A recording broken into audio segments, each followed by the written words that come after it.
So on lunch,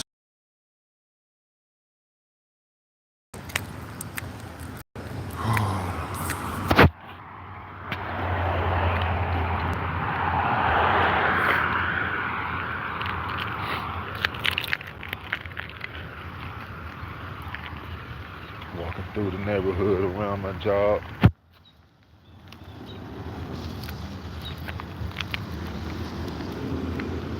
See how many people gonna pull up.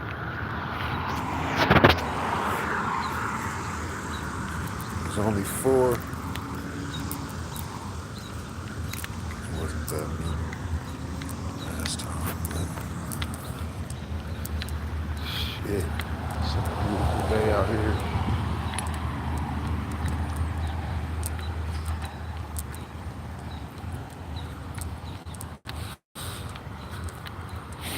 Manifest your life. Focus on the positive aspects and only positive aspects. Only positive outcomes will result from that mental union with yourself. And anything that doesn't serve you, don't focus on it. Change that scenario. That will become you. That will become your reality.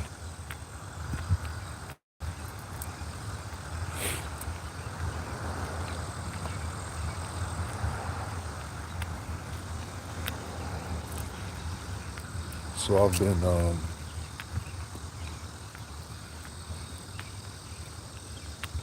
working, and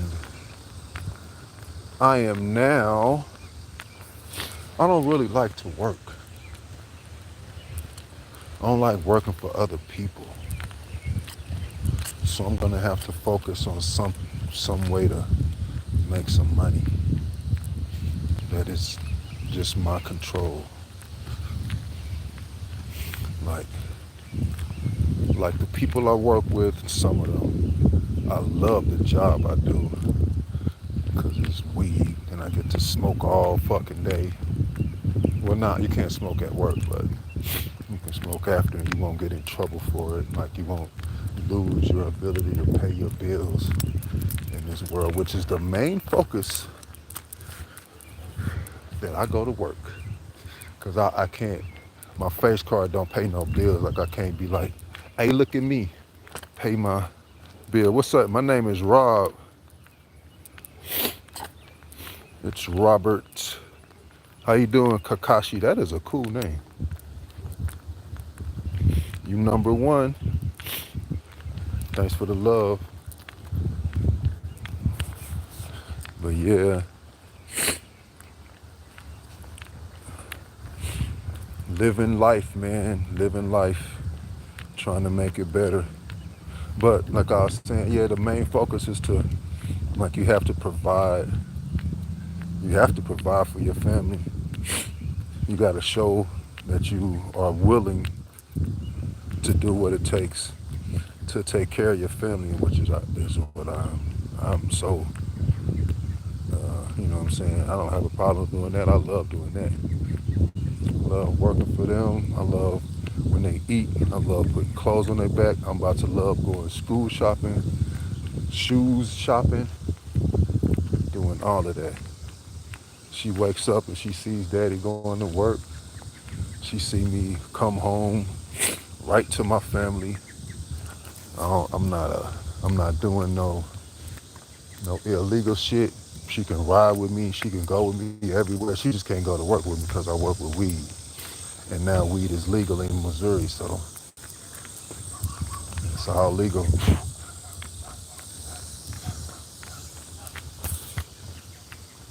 This dog barking like crazy. You don't even do nothing. They just bark. But I'm about to have to focus on something to put food on the table, man. Provide a service so everybody can patronize it and love me for it and provide a living for my family and everybody be happy. I see them all day, every day, except for when they go to school. And right now she's in this situation where she has to go to a upper room program because mom and dad works. So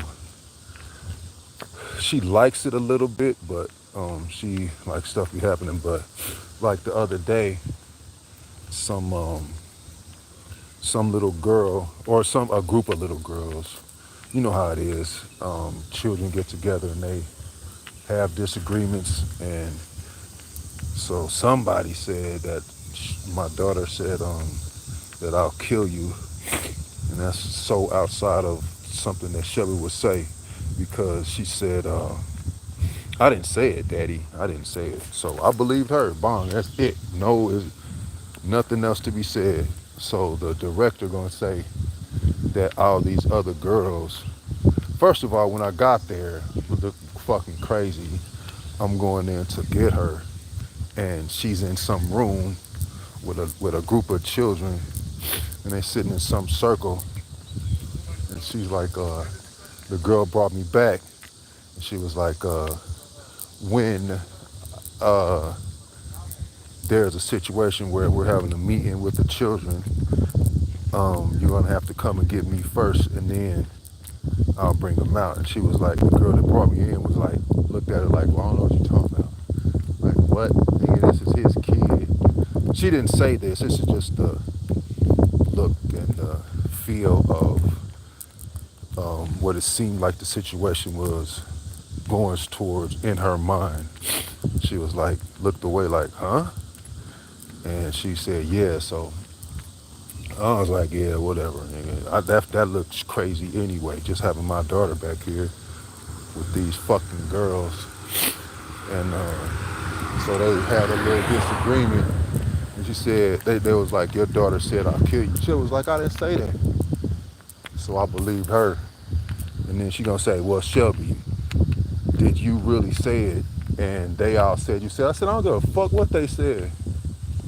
I don't care what they said, nigga. I said, this is me. This is my daughter. Like, I believe her, and I have to take care of her. I don't even know them other girls. I don't know what they would say. I don't know if they would lie. I don't know what they would do. So I believe my daughter 100, 1,000%. And see, that's another thing. Like, schools are not here. They're not teaching you anything. They're not teaching you nothing. You will never learn about Noble Drew Ali. You'll never learn about anybody that helped melanated people do anything. You'll never learn about the contributions that melanated people have had in this world. What you'll learn in school is that a melanated person did nothing but became a slave in this world, and that's it. There's no true contributions by melanated people that push this world forward. When if you are a studier and if you are into finding out true information, you will quickly find out that that is not true. The melanated people have everything to do with everything in this world. Totally, period, point blank, no ifs, ands, or buts about it. The first place that was ever created, whenever a person stood up, it was a nigga that looked like me. Maybe more pigmentation to make his skin more deeply melanated, like be more dark. But even if they are more melanated, they want to tell you that it doesn't even matter. They're not more of a melanated man than one that is not. So I was listening to Brother Panic the other day and fucking with AI. So I asked AI, I said, what is the role in melanin in the opening of the mouth ceremony in the Egyptian Book of the Dead? And it said, AI said, there's no connection between melanin and opening of the mouth celebration and in mainstream science. So I said, so just because it's not in mainstream science, does that make it not true? I said, no. It said, hi. And I said, and then I brought out, I said, well, what is Judy K. King speaking of in her book, Balls of Fire? Because in her book, Balls of Fire, she connects melanin to the opening of the mouth ceremony, not a celebration, it's a ceremony. Although it is a celebration because it is how you become God for real. See, you have to be in the mindset of wanting the truth. You have to want the truth, and the truth doesn't care. The truth doesn't have an agenda. The truth didn't put a people in slavery in order to advance a place. And they don't have a book that backs up the belief or the dogma of any religion that backs up the belief that melanated people had nothing to do with the forward or the erection of this country. We were not brought here on slave ships. Like, where are the slave ships at? If they were, if there was a slave ship or a set of slave ships, because you could not have done all of that with one ship. It had to be a fleet, or it had to be a group of them. They would display that shit just like every year they play. What is that show? The first slave show that they showed us when we were in high school, Roots. 12 Years a Slave. All of these slave movies, the Amistad, all of this shit, they would have that shit. It would be in a motherfucking museum, just like the British Museum has all of our shit in it. All melanated people's shit in it. There would be a fucking, this is the slave ship, these are the shackles, this is the niche, this is the whatever. But you don't see that. Just like you don't see the North Pole. Just like you don't see the Easter Bunny's lair. Just like you don't see any of these dogmatic celebrations or ceremonies or holidays that support this doctrine, this belief, this dogma, this falsehood of white supremacy. How long were we minorities? How long were we minorities when there are more melanated countries? There are whole countries of melanated people, but they led you to believe in high school that you were a minority. You would even proclaim that as your identity. I'm a minority. I'm a minority. And then I had to get out of high school, out of junior high school, through college. I have a degree. I have a college degree. I have done a lot of school. I've graduated all of your fucking schools. There's no need to get a master's. There's no need to get a PhD. There's no need to do none of that. I got the fucking one degree. I got a high school degree. I got a, what they call it, a high school diploma, junior high school diploma. I graduated elementary school. I went to the Army. I did all this shit. And I just now found out real information about what melanated people done in the world. 101 inventions by the black man. But like, okay. That's why that mountain trip that they had, that Brother Rich and the Red Pillars and all of them had, all that shit do is just give you a high. That gets you emotional. You have to change what's inside. You have to do shadow work. I was listening to this girl. She said you do shadow work in order to manifest your life.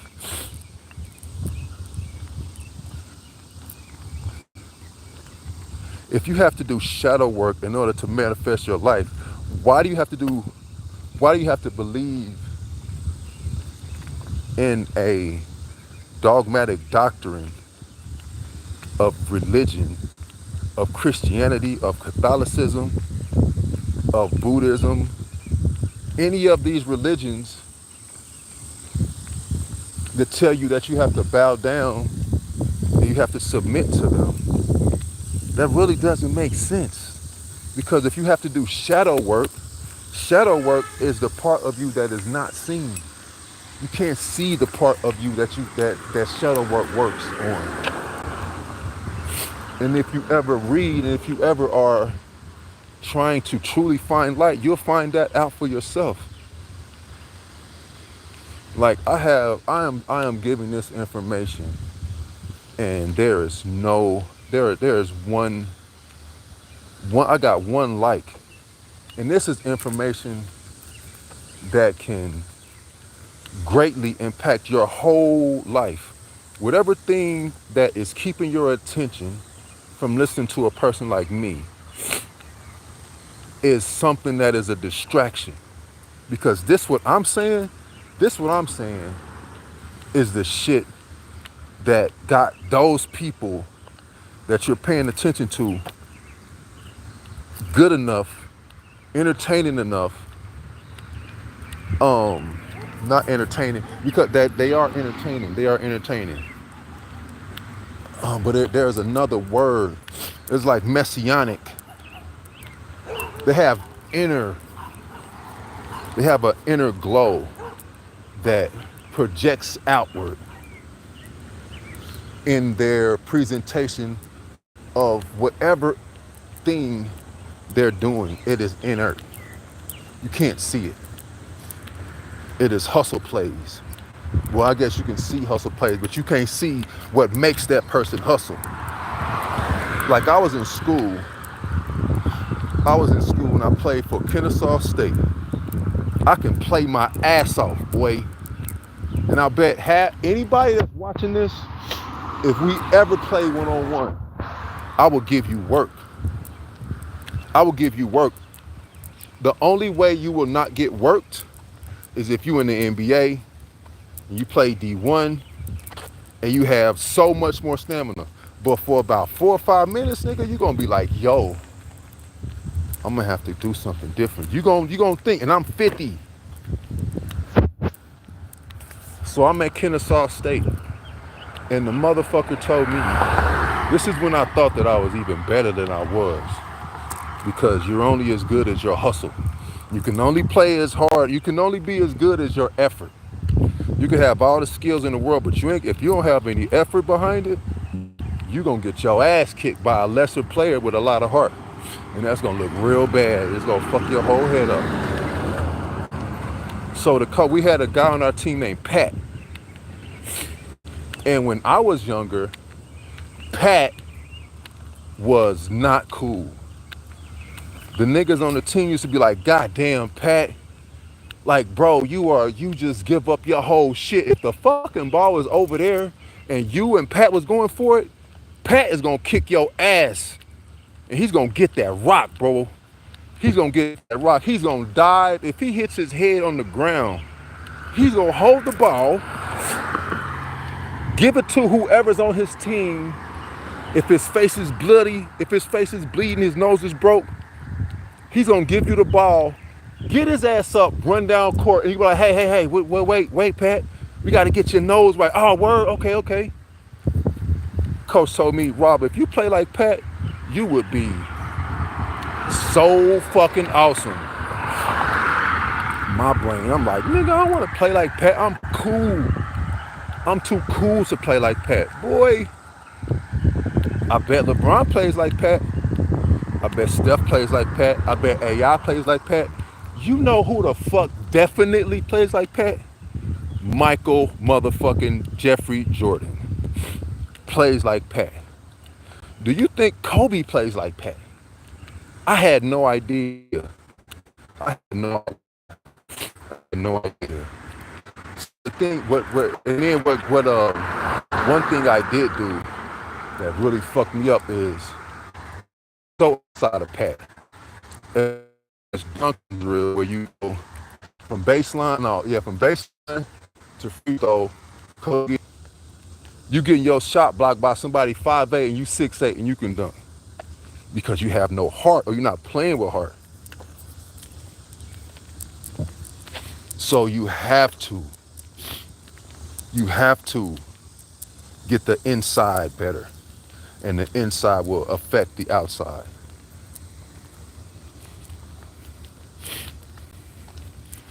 Your inside affects your outside. The part of you that nobody sees affects the part of you that everybody sees.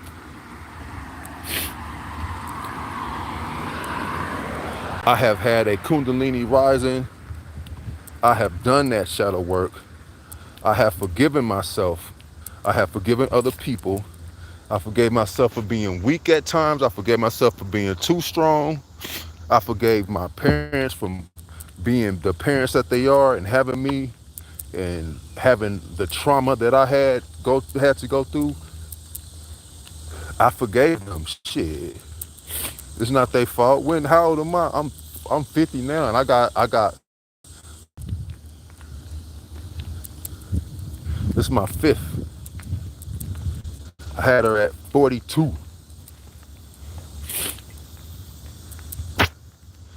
And I thought that was a good thing, but the Kemites didn't. Because it is not. Because there's a place where you don't get hungry, you don't get tired, you don't need anything.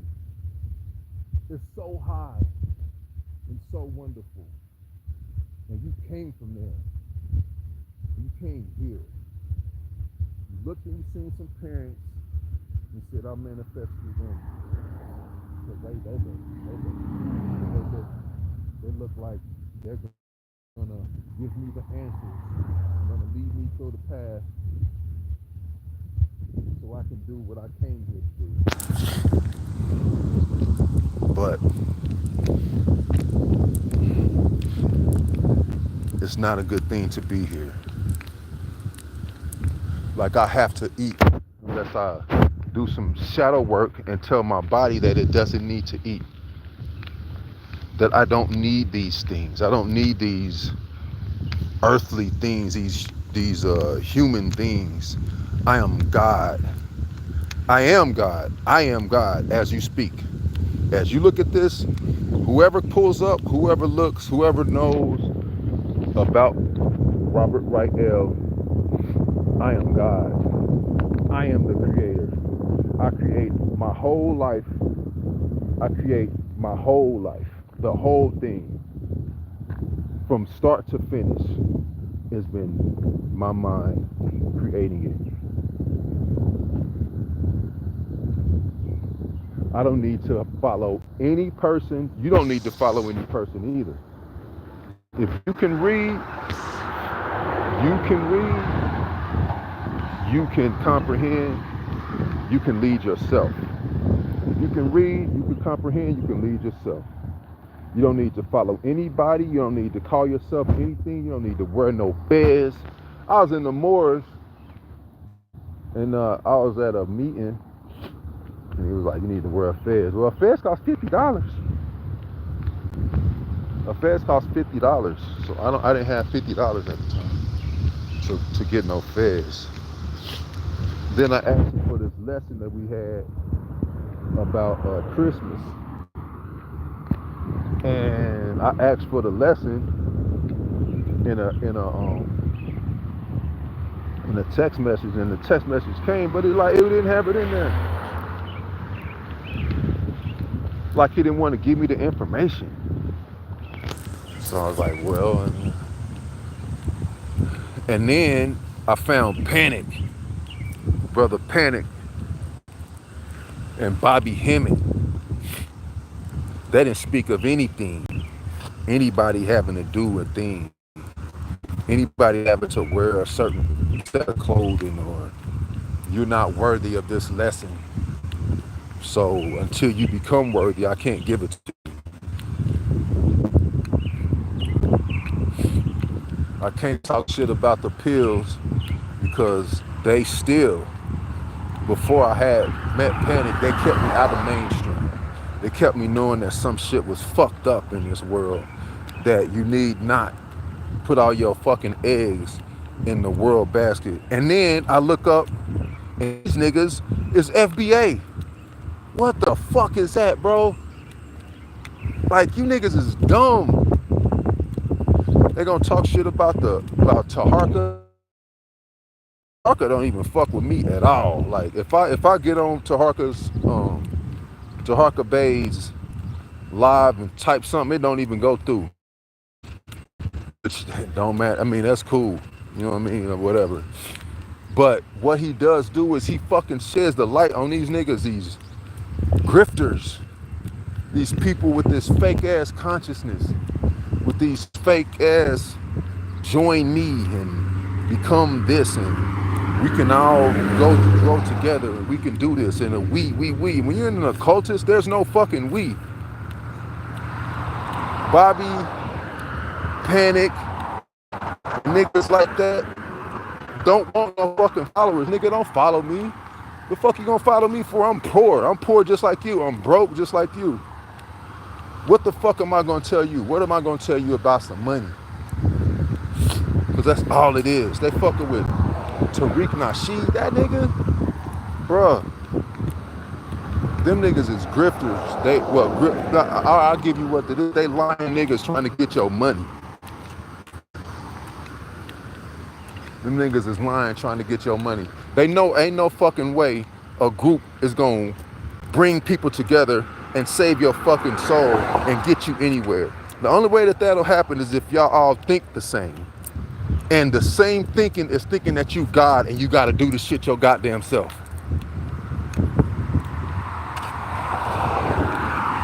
That's what I have to tell you. Nobody's gonna help you except you. And work that really matters. Teamwork makes the dream work when you're doing a task. That's what I feel. And any argument is a tennis game of fools. You don't fucking argue with nobody, because anything that you can bring, somebody can bring better. Any argument that you gonna have, somebody else can fucking rebut that shit and kill it. Because that's the law of as above. Wait, see, I don't want to give the wrong one. I don't want to give the wrong law. But all truth, this is from brother.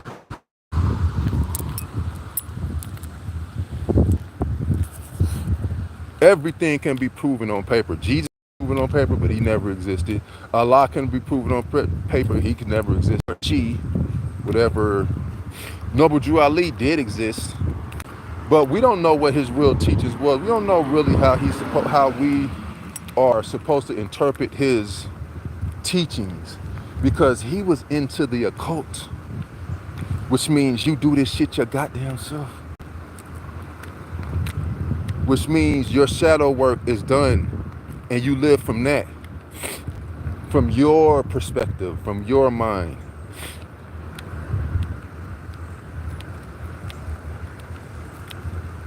God damn it.